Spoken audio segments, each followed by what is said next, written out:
This is take two. My first video was way too long. I want to discuss with you today the difference between long-term goals and short-term goals and what's going to get you to your long-term goals.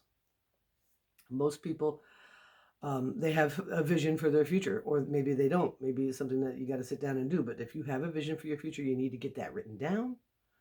You need to get that pictures cut out and put on a board. You need to develop a ritual of meditation and emotional connection to that vision you have, and you need to get that done. However, the thing that's going to get you there, that's going to make those visions and those prayers and meditations and visuals and intentions happen are your weekly and your daily goals. And I learned this from Ray Higdon, and it's helped me tremendously. And it it's just amazing. Number one rule is never have a no production week. That doesn't mean that you need to sign someone up all the time. This is where people get confused. This is where people get really discouraged, especially if they have a plan that they want to quit their job within 6 months or retire their significant other within a year. It's not the same thing. The things that are going to help you are your weekly goals and your daily goals. And every single one of those goals need to be something that you can control 100%, regardless of the outcome, regardless of how people react to you about it, regardless of whether or not someone says yes or no, regardless of whether or not you find a new customer or a new business partner, regardless if you make any money or you do. These things are going to keep you sane. They're going to keep you moving forward. They're going to make sure source and the universe knows that you mean business about those big goals. And these are the things. You can pray on them if you need to develop them, but I'm going to give you some examples real quick, and then I'm going to let you go. If you don't know how to develop your big vision, that's another video. I'll find one for you, or I'll create one for you. It's a whole nother thing. But so for instance, today my goals were I had a 10 o'clock appointment. I didn't want to miss it. I had to make sure I wrote it down and put it in my calendar. And I got to cross it off. I'm more than halfway through my day, and it's just about a little after 1. Invite 5 people to see if they're open to taking a look at what I'm doing. That's it. I have not got there yet. I do have an idea for a name because that came to me last night. So I'm like, I wrote that name down so I wouldn't forget to go look for them. I wanted to do yoga. I actually did it. I want to watch the Ray Daly. I'm in Rank Makers. I did not do that yet. I will. I used to do that first. Now it's when I get to it. I want to follow up. And follow up could mean different things for different things, and that's fine. I just want you to know that was on my list. And when I say follow up, I usually mean with everybody, everyone I've reached out to yet, in one way or another, which is a little insane, but that's okay. I won't get disappointed with that. I want to make sure I got my taxes out for 2021 out to my accountant because I'm always running late with that. I wanted to paint, and I did that. I painted 2 paintings today, and I want to read. Now, how does that correlate with my weekly goal? I'm going to give you a quick example of my weekly goals. My weekly goals is I want to make sure I invite 5 people a day. I want to make sure I count my gratitude blessings every day.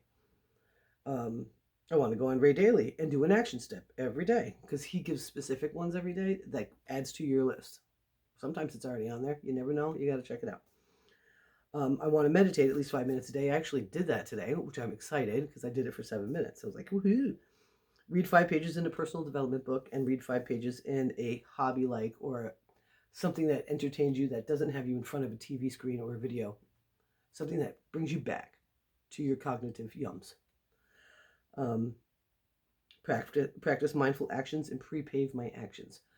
So, for example, before I got on the phone today for my appointment, I sat down and I said, this is going to go very smoothly, regardless of the outcome. We're going to communicate. I'm going to share the light, and that person's going to do with it what they will, and they'll do with it what they will when they can. Okay? Beautiful. So, done. I also, my goal, because I have not been doing this, is write my goals down for the next day, the night before, so it's fresh in my mind when I go to bed. Super helpful. I need to plan my garden. I haven't done that yet this week, but I will. I want to paint 3 paintings, and I've already got 2 down, and list 3 paintings for sale on my Facebook, my business, my Tara's Traveling Paints business. I've already got one listed, so I'm in good shape. All those things I can control. I didn't say anything about I want to sell a painting this week. I didn't say anything about I want to enroll a new business partner this week, or anything about I have to have a new customer this week. All it's about is the actions that I am directed to help me fulfill my vision that the Creator wants me to fulfill. Because it's out there. The reason why you have these ideas is because it's supposed to be yours. But we got to participate. And the best way to keep your mind straight and to keep yourself happy is to only go after things every day that you can control. And even when you have a bad day and you don't get all the invites in that you want to get in, or when you have a bad day and you didn't pick up that book, you don't beat yourself up over it. You just make sure you do it the next day. Or if you think of it and it's like 10 o'clock at night and you're about to go to bed and you're like, oh, I haven't read today. I guess I'll do that right now. 5 pages is, 2 minutes, maybe. Some people a little longer. So it depends on how fast you read. I read pretty fast, so I can get 5 pages done. So those, I just want you to know about that because I think it's really important. I happen to use this 90-day journal. It just makes sense, and it's good for tax purposes. If the government comes at me and says, well, I need to know that you actually work your business and it's not just a hobby, because I do claim it. I have proof that I've been working my business, okay? Because they want to see that you work about 45 minutes a day or so. Business building activities, those could be on your daily, maybe you want to make sure, especially if you're new with a particular company or team, you want to go through some of the things. You want to learn more about your product a little bit. Don't get too hung up on it, but you need to know about it. You want to learn about how maybe their payment plans or their commissions work, all that fun stuff. Do a little bit of that every day. That's a business building activity. That's a beautiful thing. But so important that all your goals are things you can control. And if something comes up and things don't go the way they're supposed to go that day, things happen. You do not beat yourself up about it. You just keep moving again to the next day. Okay? Thank you so much for hanging out with me. I'll see you later. Bye.